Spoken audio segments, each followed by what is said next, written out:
Columbo succeeded because it dared to be different. It did what no cop shows were doing at the time. It tried a reverse mystery format. Knowing the details of the crime from the beginning didn't ruin the experience. Seeing how Columbo figured out what you knew created an addicting sense of dramatic irony. Keep watching to learn about some interesting Columbo bloopers and facts.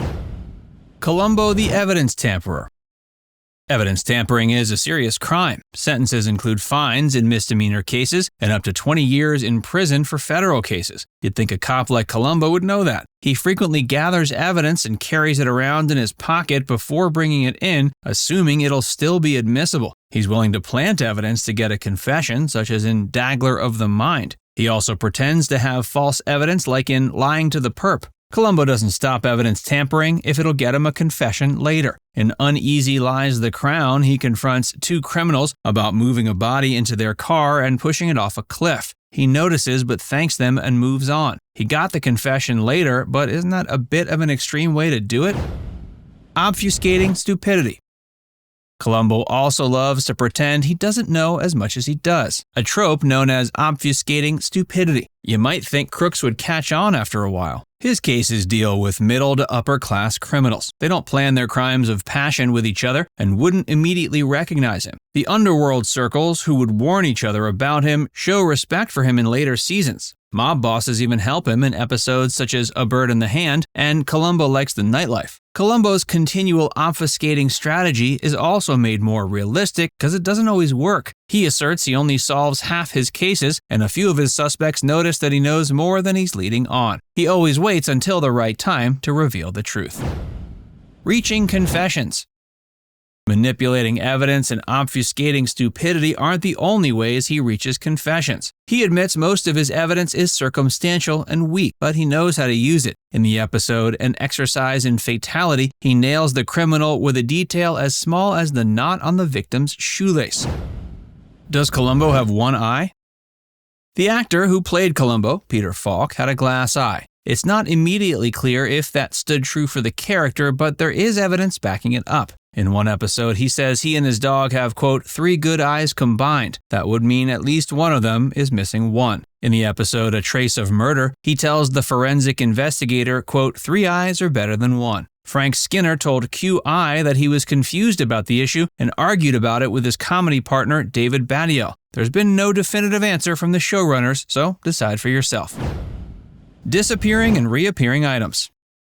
In one episode, killer Elliot Marham writes blueprint for murder on the blackboard. He reaches up to erase it because he's taller than Columbo. There's a large chalk mark on his left shoulder, but when they start talking, it disappears. A drawing of an Egyptian pyramid behind him also appears and disappears until he finally erases it and the text on the blackboard shifts. In Candidate for Crime, Chadwick the tailor puts his glasses on in one shot. By the time you see him in a close-up shot, they've disappeared. A moment later, a long shot shows them back on his nose. In the episode Murder, Smoke, and Shadows, Columbo finds some ice cream sodas left in Alex Brady's office. He gives an exact measure of their length and fullness. By the time he leaves, Brady goes to destroy them, but they're empty. Did Columbo decide to have a treat? There are also goofs where objects grow and shrink. In The Most Crucial Game, Columbo was relaxing in his car listening to the Rockets basketball game on the radio while smoking a cigar. The ash falls on his raincoat as it's reduced to a butt. A few milliseconds later, it's back to full size.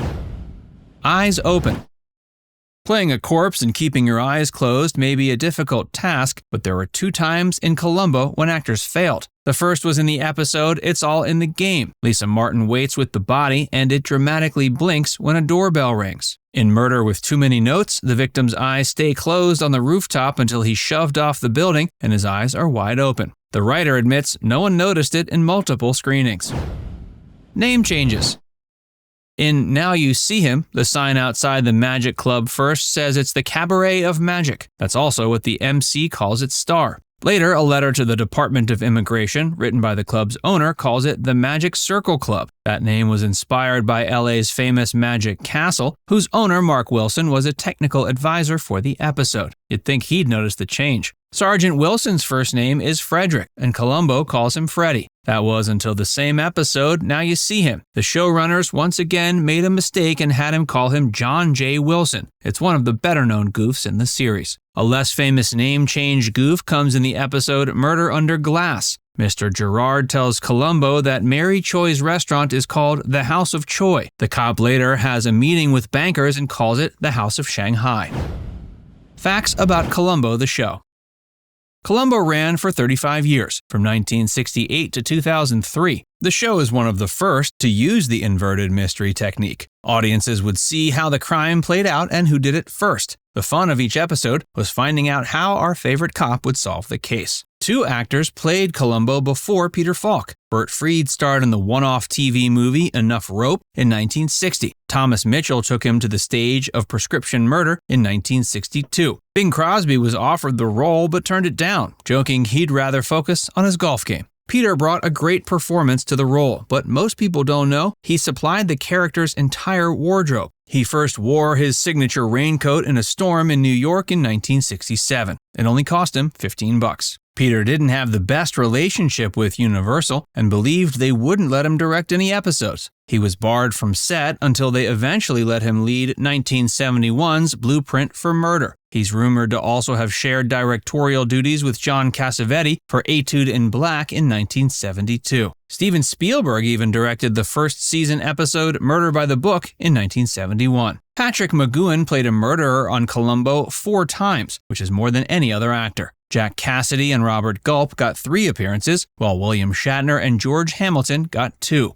Notable longtime baddies include Leonard Nimoy, Johnny Cash, John Cassavetes, Dick Van Dyke, and Faye Dunaway. The most recurring character besides Columbo and Dog was Sergeant Kramer, who appeared 6 times between 1974 and 1990. The show had an unofficial theme song, This Old Man. It was ad-libbed into a scene in the episode Any Old Port in a Storm. Columbo hums it while making a call. In 1997, Murder by the Book was ranked number 16 in TV Guide's 100 Greatest Episodes of All Time, and they put Columbo at number 7 on their 50 Greatest TV Characters of All Time. Peter Falk's personal favorite episodes are Any Old Port in a Storm, Forgotten Lady, Now You See Him, and Identity Crisis. Each episode was rumored to earn him $300,000 by the time he returned for season 6, and his salary doubled per episode when the series returned in 1989. He won 4 Emmys, and his acceptance speech in 1972 was a memorable one.